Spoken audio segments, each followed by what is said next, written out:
and welcome to Back to the Board segment. We'll be looking at few interesting video analysis this week of Single Schools Rugby League. Actually, it's the week 3 and especially we are going to discuss this week about the uncontested lineout. Especially when we talk about lineout, I also have Shyam Patil, of course, Sri Lanka player, and also from Candy Sports Club, the champion team. And this time around, we have few uncontested, which is being a modern fashion in the modern world of rugby. First off, let's have a look at the Wesley versus St.Joseph's game, and it was in the second half. Wesley going for the line out, and the jumper Sashika Ashan, he took the ball in the air. I'm sure we can see a slow motion of this. He took the ball in the air when Amit the hooker was sending the ball. Here we go.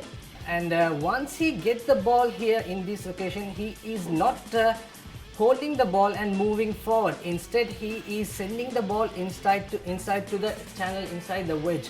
And also there's a similar occasion in the same match. Just 2 minutes later, we'll see this time Wesley opting a 4-man line out, a short line out. As you can see, Ashan was the ball carrier. Once again, he's setting the ball inside to his captain Sabah on that occasion.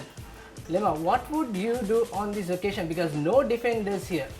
Yeah, as you can see, referee can clearly see that he has transferred the ball to his prop. So it's very obvious that there's no opposition has engaged. So it's very obvious it's obstruction line out. So the referee's call should be penalty to the opposing team. Exactly, penalty should be go to the opposite team, but in this occasion, referee Vakatapola, he's opted for a scrum on that occasion, although it's an obstruction. But the thing is, Lema, you point out there's no defenders. You have been a second row player, you have been in many situations on this, but what would you do? You can just turn and run for further 5 meters. Yeah, of course. In the previous lineout as well, he had the opportunity because there was no contestants. So here also he can see that there's no contestants here, so he can just take the ball and run forward. I think that would be the greatest opportunity that he can get, because you can see the fly half is 10 meters down the line and there's a clear gap between the last foot, the 15 meter, and the gap between the fly half and the last foot on the line out. Exactly, we saw the first clip, of course 7-man line out, but Wesley didn't get the clear message. And then again after this, referee giving some coaching instruction. Probably he's trying to become a little bit Nigel Owens style, but it's a little bit not understanding the law on that occasion by Wesley second row. And we have a similar incident in the Super 15 game between Stormers versus Blues. We'll have a look at this. This was in the last year's Super 15 game. Similar occasion which happened to Wesley. As you can see, once you set up this lemma, talk about this now. It is very dangerous, very courageous move by Blue, especially just outside 5 meter. But as you can see, the defense, it's close to the line. They know obviously they're going to mount it between the at least number 4, number 2. They're not going back. So at that occasion, the decision was right from the Blues team, but the other team, it was obvious that they have transferred the ball and it's at the back of this thing, and he also has the hands on the top. So it's very obvious for the referee to award the scrum or the penalty. It's actually referee's discretion how he sees it. If he sees that as a obstruction, he can award the penalty, or if it's what you call accidental offside, he can award the scrum. Yes, sir. If you're holding the ball, Lema, what would be the defending tackle should come? I can come and choke tackle you, or I can just pull you off? That's the strategy of uncontested lineout for the opposing team. The strategy is, if the ball is transferred and you're not contesting, you can come around the maul, and you can tackle the ball carrier. There's no offside line because there's no opposition, there's no contact. So that's the rule. Absolutely. So that is another incident. Now we have one more in the how to defend this sort of a maul. We'll have a look at the South Africa versus Ireland game on one of the autumn internationals. Here is the line out. The wedge is formed. It's not a maul. There comes the player number 1, McGrath, from outside channel.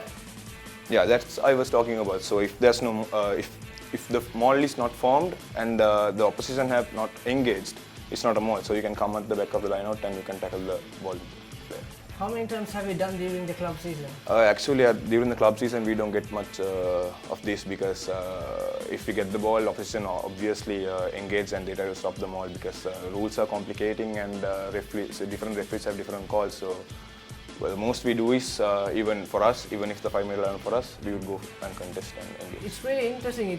It's been a quite modern technical aspect of this game. It's good to see that school boys are turning. Do you think any of the national players or the club players do know about this law? It's actually, as I told, it's complicating because some have different players have different perspective about the lineouts, and the referees have different opinions. So it's sometimes before the matches we talk to the referees and we try to get something out of them to help the lineouts, but most of the time it doesn't work out. So let's have another line-out incident between Royal versus St. Thomas's. Now this time around, hooker Hamza Riza throwing the ball to Pasindu Amar Singh, the jumper.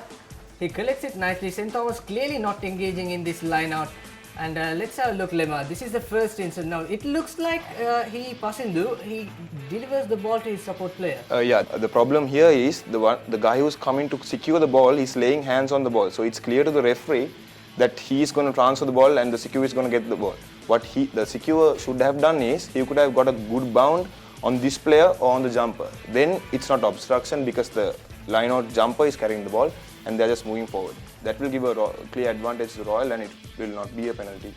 Yeah, absolutely correct, Lema. Now, as this move forwards, now this is the second instance. There comes the hand from Pasindu. He's saying he's holding, sir. He's pointing at referee Sharkar that he's holding the ball so he can move. But it's a bit tricky, right? It's pretty much like playing hide and seek between the referee and the ball carrier. Of course, Abir. Now here, he's saying to the referee that he's got the ball, but referee saw that he's transferring the ball. It's really tricky, and it's actually the referee's perspective, how he sees and how it happens is different from one to another. And also, now in this occasion, if you're in the defending team, if you're in the Thomian jersey, Lema, what would you do? If I'm on the defending team, actually I would do the same. I would not go for the line out, and I would go this way and try to tackle the player who's carrying the ball. And we'll have a look. As this went, even Captain Nikhil Gunadira is approaching the referee and he's asking for justification. Why is that? Because Pasindu is the one who's holding the ball, sir. But it was a clear incident. Even I thought first that Irshad Kader made a blunder. But when you look at the slow motion replay, that looks a pretty decent decision on that occasion. And we also have another incident, Lema. That's in the match between DS Senanayaka College versus Trinity College. Now this is a rolling maul. In fact, look at Nathan Lee throwing the line out. Very good collection in there, and look at this. It's going almost like 3 to 4, 5 meters. And then the maul breaks. Now it's an accidental offside. Yes, when the maul is moving forward, you can't break off. If it's to be a rolling maul, the players at the front has to be breaking off with the opposing players. So when it's rolling malls, you can keep joining players at the back end, you can continue. What happens here is it's clear obstruction, I think, because guy who's carrying the ball is at the front and he has supporting player in front of him.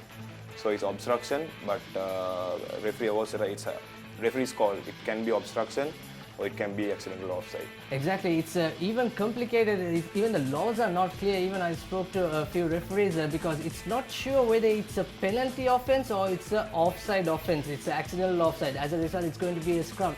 But at the moment, the latest news that we got, it should be a penalty when the wedge is formed and they moved in forward on that occasion. So, final Lema, what would be your final thoughts for those school players? I think if there are any loopholes, they try to exploit it. From the IRB perspective, I think they should be more strict and explain everything to the schools, and it should cascade down from the IRB schools and clubs and so on. So I think what schools are trying to do is, I think, really effective, and it's working for a few schools who has bigger players in their team. And one more thing I want to ask you, that if you're in the opposite team, when your other team does this, is it annoying to you as a defender? Yes, but my strategy would be actually, before the maul forms, you can cut down which at the top, you can contest and mirror them, and you can put a lot of pressure on the hooker and get the ball. So I would try to do that, but if I can't, I would just try to maul it with the players. Lema, thank you very much for your time. So those are the analysis we have for the Back to the Board segment, Singer Schools Rugby Week 3. And until next week, I'm Sabir Kadir, signing off for ThePapare.com.